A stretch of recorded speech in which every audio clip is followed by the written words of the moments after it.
3, 2, 1, action. বলতে চাচ্ছিলাম বাংলাদেশের সফল একজন নির্মাতার কথা, যিনি সম্প্রতি ব্যাচেলর পয়েন্টের অভিনেতা হিসেবে অত্যাধিক পরিচিতি লাভ করেছেন। হ্যাঁ, আমি বলছি ব্যাচেলর পয়েন্টের সিজন 5-এ দারওয়ানের চরিত্রে অভিনয় করা মতলবের কথা, যে চরিত্র অল্প সময়ে অডিয়েন্সদের কাছে বেশ সাড়া পেয়েছে। তাকে নিয়েই আজকের ভিডিও। বাস্তব জীবনে কে এই মতলব, কি তার আসল পরিচয়, এছাড়া তার জীবন কাহিনী, ইনকাম, রিলেশনশিপ থেকে শুরু করে অজানা অনেক তথ্যই প্রকাশ করার চেষ্টা করব। তো চলুন আগাই। 16 আগস্ট বাংলাদেশের ঢাকা বিভাগে জন্ম নিয়েছিলেন রুমেল। মিডল ক্লাস একটি মুসলিম পরিবারে জন্ম নেওয়ায় তার নাম রাখা হয়েছিল ইশতিয়াক আহমেদ রুমেল। তিনি এই নামে মিডিয়া ইন্ডাস্ট্রিতে আত্মপ্রকাশ করেন, ফলে তিনি এই নামে পরিচিতির পাশাপাশি বেশ জনপ্রিয়তা লাভ করেন। পেশাগতভাবে তিনি একজন অভিনেতা এবং পরিচালক। উচ্চতার দিক দিয়ে তিনি 5 ফুট 4 ইঞ্চির মতো, ওজন মোটামুটি 60 কেজি।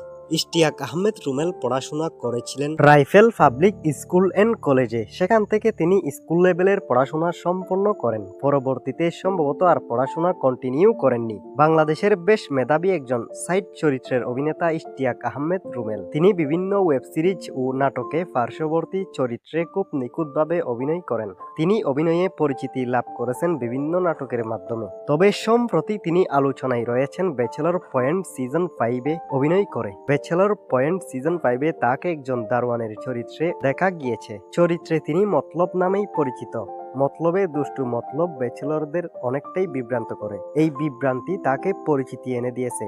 তো সে যাই হোক, আপনারা হয়তো জানেন না এই মতলব অভিনেতার বাইরে একজন সফল পরিচালক। তিনি বিভিন্ন প্রজেক্ট নির্মাণ করেছেন। আজ থেকে বেশ কয়েক বছর আগে তিনি মিডিয়ায় আসেন। প্রথমত মুস্তফা সরোয়ার ফারুকীর সাথে কাজ করেন তিনি। এরপর নিজে নিজে একা হাতে কাজ করতে শুরু করেন। তার নির্মিত বেশ কিছু কাজ রয়েছে, তার মধ্যে বেশিরভাগই সফলতা লাভ করেছে। সব মিলিয়ে মিডিয়া জগতের বেশ পুরাতন একজন তারকা এবং পরিচালক হচ্ছেন মতলব খ্যাত ইশতিয়াক আহমেদ রুমেল। তিনি অভিনয় জগৎ ও নির্মাণ জগৎ দুইটাতেই সফলতা অর্জন করে নিয়েছেন। এই অভিনেতার ইনকাম নিয়ে যদি বলা হয়, আসলে তিনি বেশ কিছু মাধ্যম থেকে আয় করেন। তার উপার্জনের সবচেয়ে বড় মাধ্যম প্রজেক্ট নির্মাণ। তিনি খুব রেগুলার কাজ তৈরি করেন, যেমন তিনি নিয়মিত নাটক সহ বিভিন্ন গল্প নিয়ে আসেন। এর ফলে ভালো একটা অ্যামাউন্ট ইনকাম করেন।